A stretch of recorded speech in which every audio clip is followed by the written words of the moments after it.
Okay, so composing and arranging and practicing composing and arranging. So there's, a million methods out there that musicians have used, and I kind of discovered this method more recently because I've been doing this for a while, realizing that had I known this, I probably would have excelled in terms of composing and arranging. So the method ideology I'm using is typically when you're playing an instrument, you're playing scales and you're learning how to put your pieces and parts together. You practice chords, and even improvisation. You practice your scales or whatever, and that's all fine and dandy. And you're listening to the your favorite players and trying to figure out what progressions and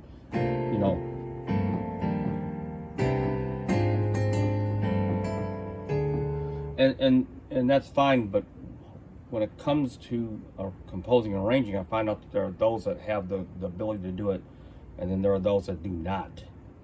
And it's that debate whether some people have it in them, or whether it's an ability that you can develop. And so I kind of leave that up to the to everyone else. But what I'm looking at is approaching composing and arranging as you would in a pedagogy method. Okay, so especially the arranging part. And so I'm going to walk through a series of exercises, and today I'm going to walk through building a chord progression and building the arrangement and the dynamic on it. And this requires a little bit of a background with it can get overwhelming, but drum parts, you need to understand and listen to drum parts, bass parts, string parts, horn arrangements, and so forth. And I'm going to walk you through kind of just a brief approach. Okay, so I'm going to take 2 bars, and like I said, it's not going to be a full song. It's just going to be brief. Do a little hi-hat piece.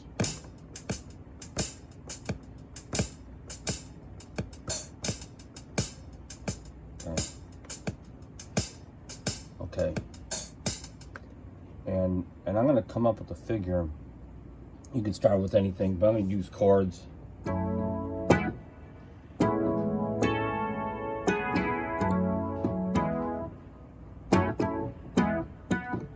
Okay, I'm just going to use just that little section here.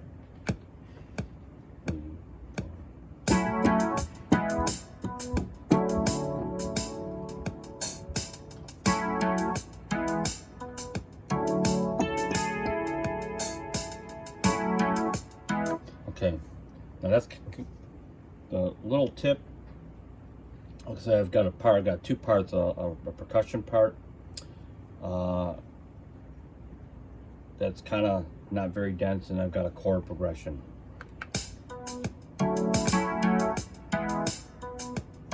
And so one tip as you move along with this exercise is as you start adding more things,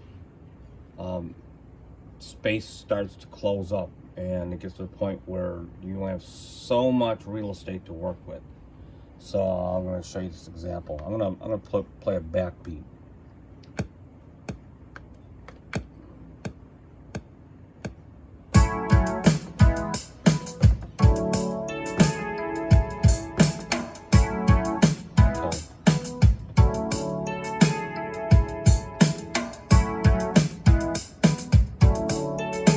So if I go into this bass sound, I'm going to keep on adding, and you're going to watch everything fills up.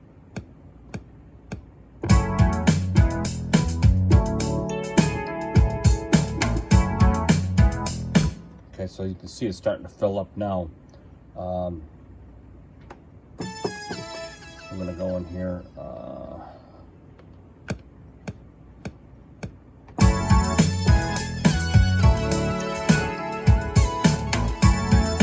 So at this point now, you could add a couple more things.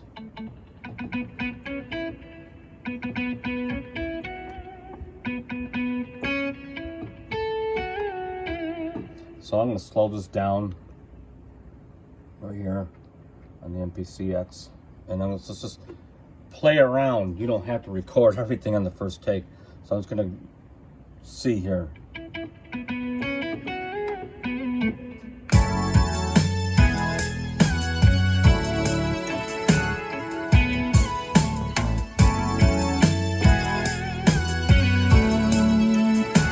Or an octave higher.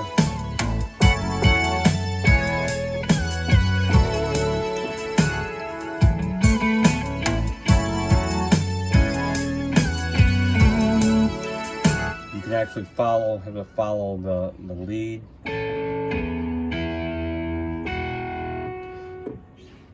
Kind of think like a guitar player.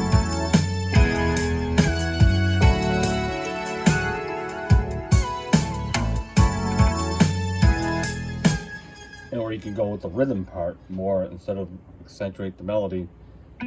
Counter rhythm. It's like a chicken pick.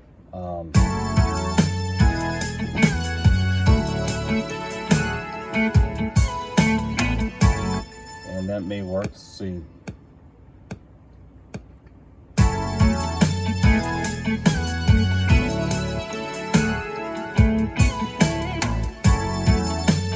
It's almost not even like playing. It's just like a rhythm, an additional like percussion rhythm part. Just has tonality to it.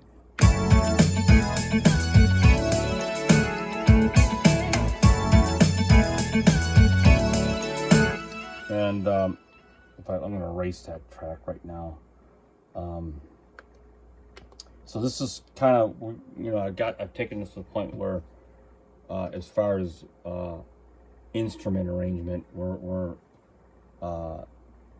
at the peak. Okay, so there's another sound. So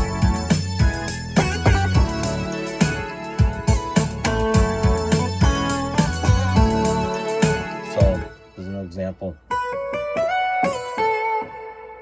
And so now we're at the point now where you can almost build arrangement like it's a second chorus. This little part here, where there's more dynamic in the drums. So I'll give you an example. So I'm gonna.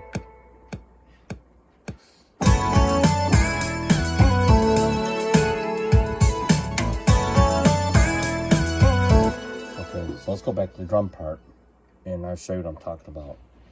I'll do the drum part again.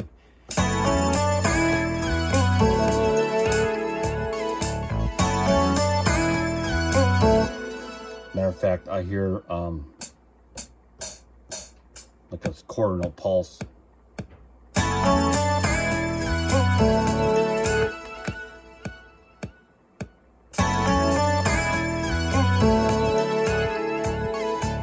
gonna leave the space and then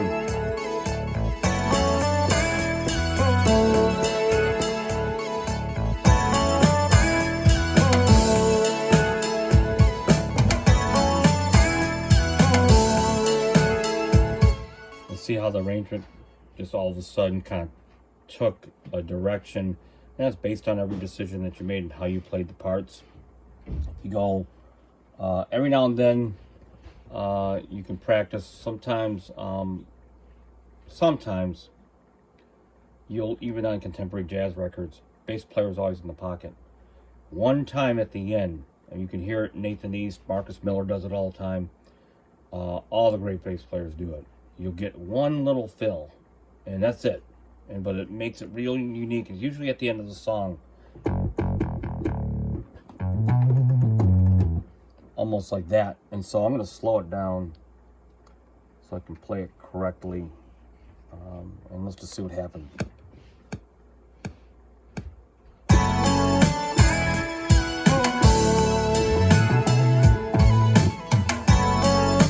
Okay.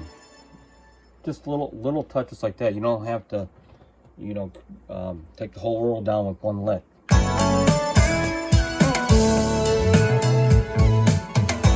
And that little section, we're kind of developed that into another direction. But you can take this technique that I'm sharing with you, and use it for all sorts of like intros, choruses, build-ups, first verses versus second verses.